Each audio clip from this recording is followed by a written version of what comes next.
Hey, it's Alex from BoardGameCo, and today we are finally covering my gaming table. When I put on the poll list whether or not to cover my gaming table, I foolishly made the mistake of not realizing that I'm not great at editing. I'm not great at stitching together different video segments. I'm not a great videographer to begin with. I do a decent job talking to the camera. I have interesting opinions, controversial opinions sometimes, but my skill set does not revolve around a beautifully produced video. And so I had to scrap my first one because it wasn't great. The camera angles are bad, the limited options, overall it just wasn't great. And honestly, this one is hopefully going to be a bit better, but we'll see. We'll get into it, we'll go from there. So to begin with, I want to talk about, actually let's start with the begin with. Let's cover a few basic features of the gaming table, and then from there we'll go into, while I do different things, maybe we'll perhaps talk about how the gaming table has benefited my gaming life, why I'm willing to own this, why I want a gaming table in my house when it's something that I pushed off for such a long time because of how expensive they can be. I mean, don't get me wrong, you can get budget options for sure. In our case, we definitely wanted something that fits certain criteria in terms of the accessibility it would give us, the gaming it would give us, the space it would take up. And so while there are $500 options out there if you get the right table and you go with no cover or a budget option, there are certainly options you can get. Realistically, you're probably looking in the $1,000 to $2,000 range, even on the cheap side, to get something that fits the basic requirements that we wanted, and it can go even higher from there.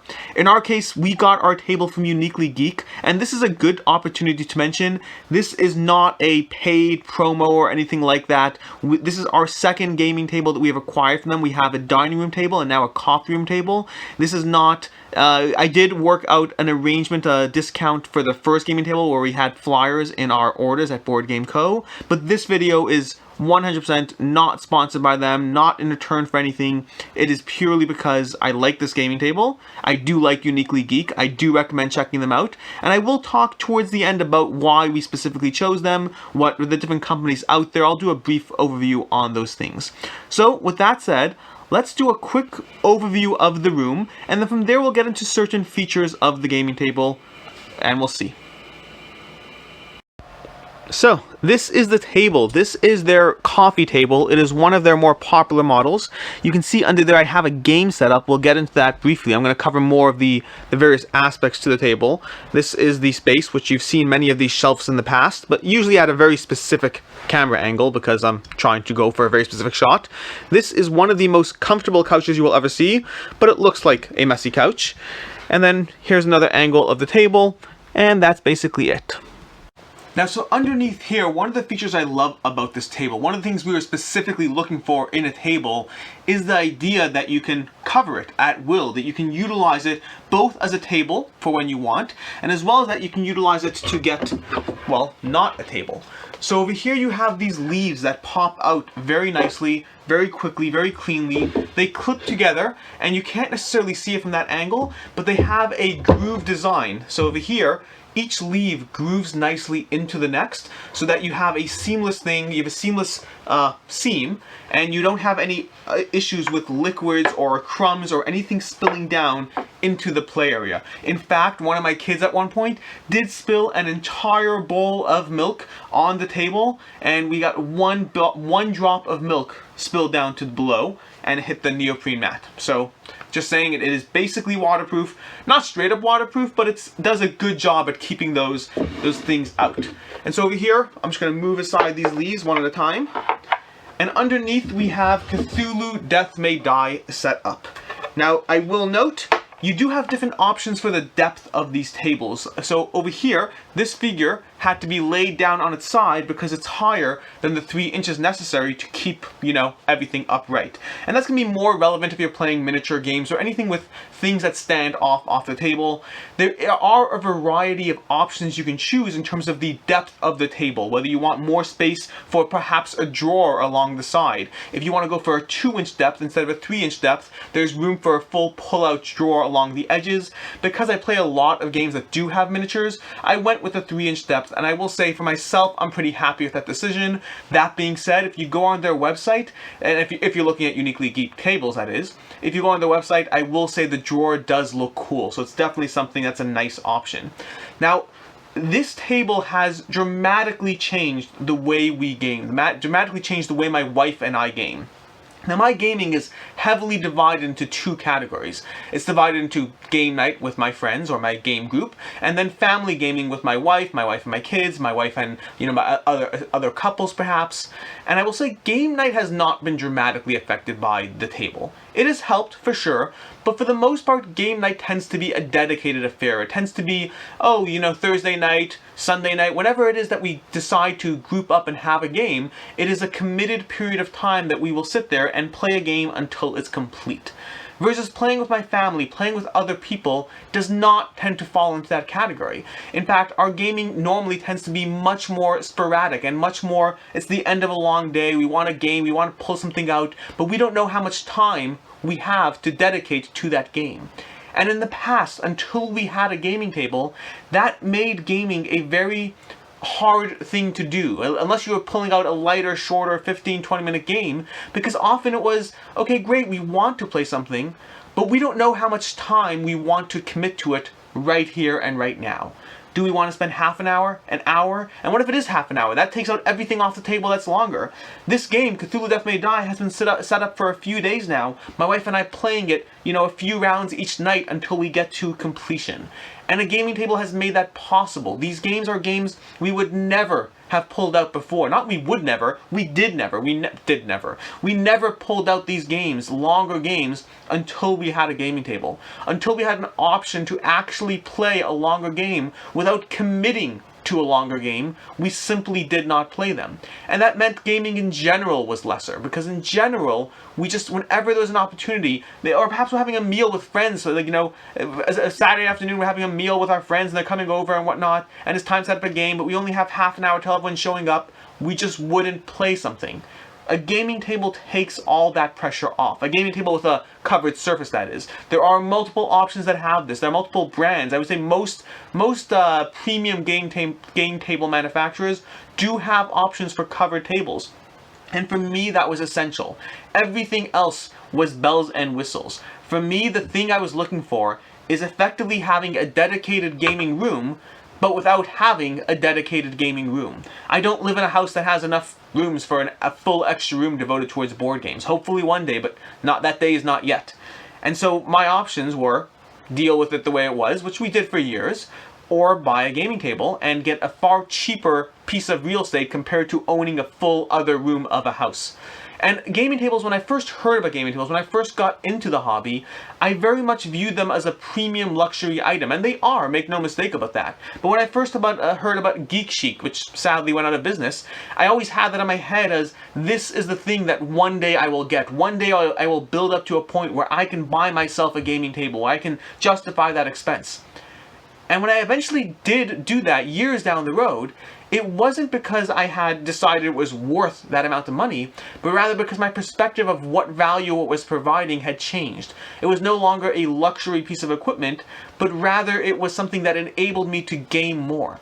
Now, if you follow my channel, there's a decent chance you back a bunch of Kickstarters. Not all my content is Kickstarter related, but a decent part of it is. And to that end, if you back Kickstarters, you understand how much money you can spend on board games. You're familiar with the concept. You've done it. You've done it too much, and it's a problem, honestly. But if you're spending that much money on getting more games, if you're spending that much money on getting games that aren't always hitting the table, to a certain extent, don't you owe it to yourself to improve your ability to play games? Would a gaming table help you get a game to the table? Would it make you more likely? That $300 Kickstarter you just bought last week, are you more likely to play it if you can cover it up, resume, come back to, go as needed? You tell me. For myself, it has made a huge difference to my life. For myself, it has drastically enabled me to play not just more games, but different kinds of games. It has enabled me to double down on the types of games I play with my wife. Whereas, like I said, game night has always been heavier, longer games to begin with. Gaming with my wife has generally been reserved for shorter games, not from a lack of complexity or understanding. Whenever we go on vacation, we play longer games, but rather from a stance of availability. And from that stance, a gaming table has been tremendously beneficial to my life. Now, so if you have the right accessories, you can even further expand your options, further expand the accessibility, the variability, what you can play, when you can play, how often.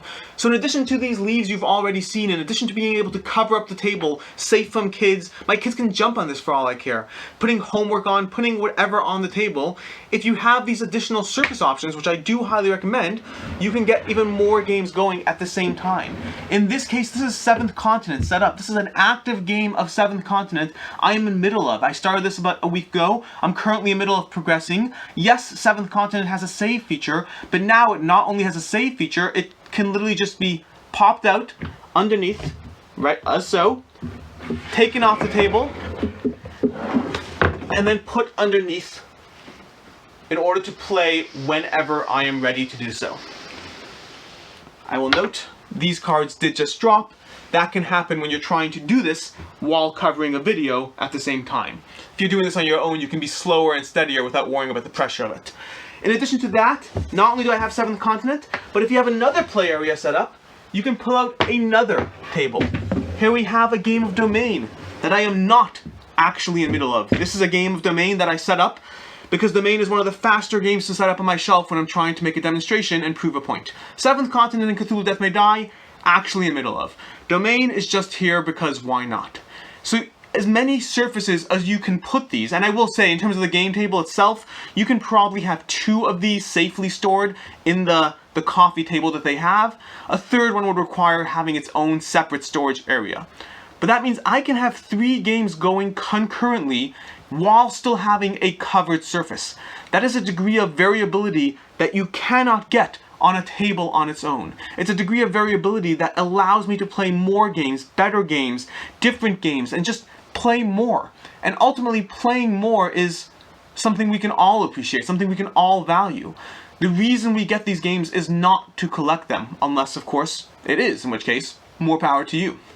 But the reason I get these games is because I crave the adventure, I crave the stories, I crave the decisions that are being made. And I can't always make the decision to play the right game at the right time unless I have the right tools. And in this case, a gaming table is possibly the most powerful tool that you have in your arsenal to play the games you want more often, to play the games you want when you want, how you want, and to give yourself that flexibility that you deserve to an extent. Although, I guess you can decide if you deserve it, but hopefully, like I said, it really just think about how much money you're paying to get those games. Think about how much money is leaving your pocket to get more games on the shelves. And ask yourself whether putting some of that money towards a game table might help you play those games more.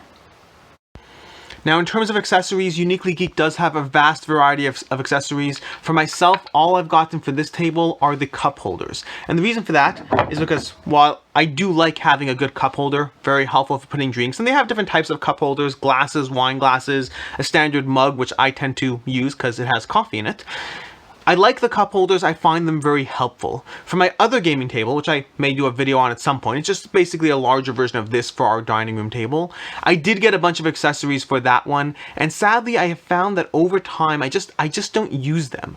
I think that for this table, for a smaller table, I might find more opportunities to do so, but in general I find the concept of these big things meant to hold your stuff sticking out of the table, I find them a little bit, I guess, in the way. Now, that might be my own personal experience. I can't comment for other people. Gaming accessories for game tables seem to be a big deal, so very possibly they are being used by others. For myself, I found them more that they get in the way. Like I said, a smaller surface area, which this one is, over time I might have wished that I had gotten an accessory for this table.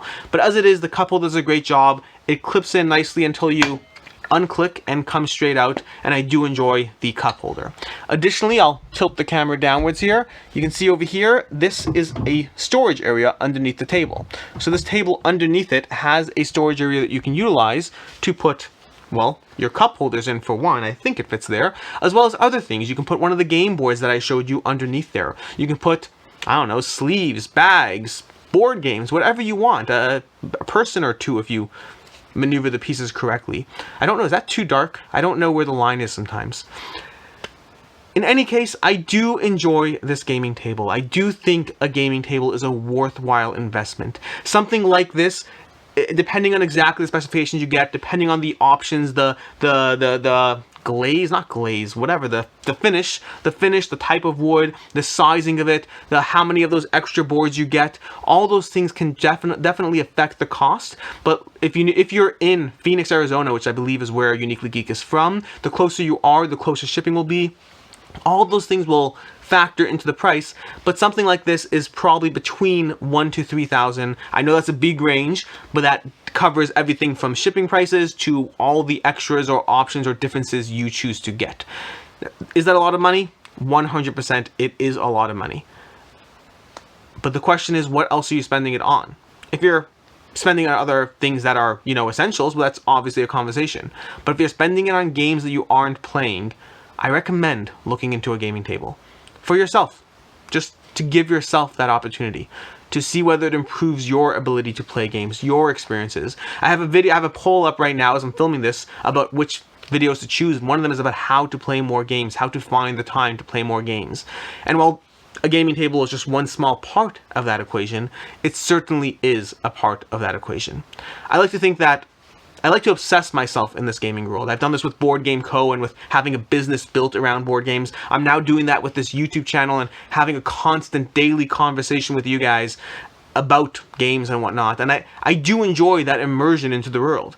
And I enjoy the following of board games and getting board games and reading the rules and following the Kickstarters and seeing whether it comes months later and then putting up a review. All these things are part of that experience. But ultimately, isn't the core of that experience playing a board game? Because if it is, then a gaming table may just be right for you. I hope you've enjoyed this video. As usual, I am Alex from BoardGameCo. Hopefully this was a better shot than my last one, a better take than my last video. The last one I tried doing it all in one take and it just didn't work out. I really found that to cover a gaming table, to cover the differences, I did need different angles as well as a good shot of my garbage can in the background.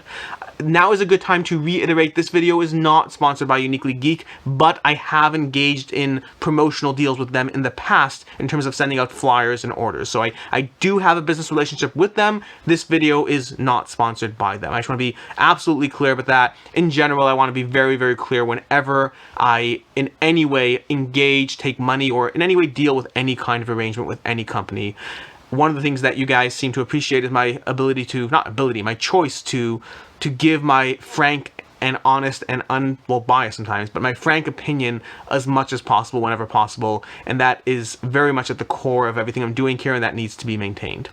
As usual, I am Alex Radcliffe from BoardGameCo. If you'd like to support this channel, our one real sponsor is ourselves, BoardGameCo.com, where you can buy and sell and trade your games in. In fact, if you are trying to get a gaming table and you want to give up some of your games to get one, come talk to us. We buy your games. Until next time, I am Alex. I hope you've enjoyed this video. I hope it was helpful, fun, interesting, entertaining, or just a great opportunity to pick out a new garbage can. Until next time, have a good one.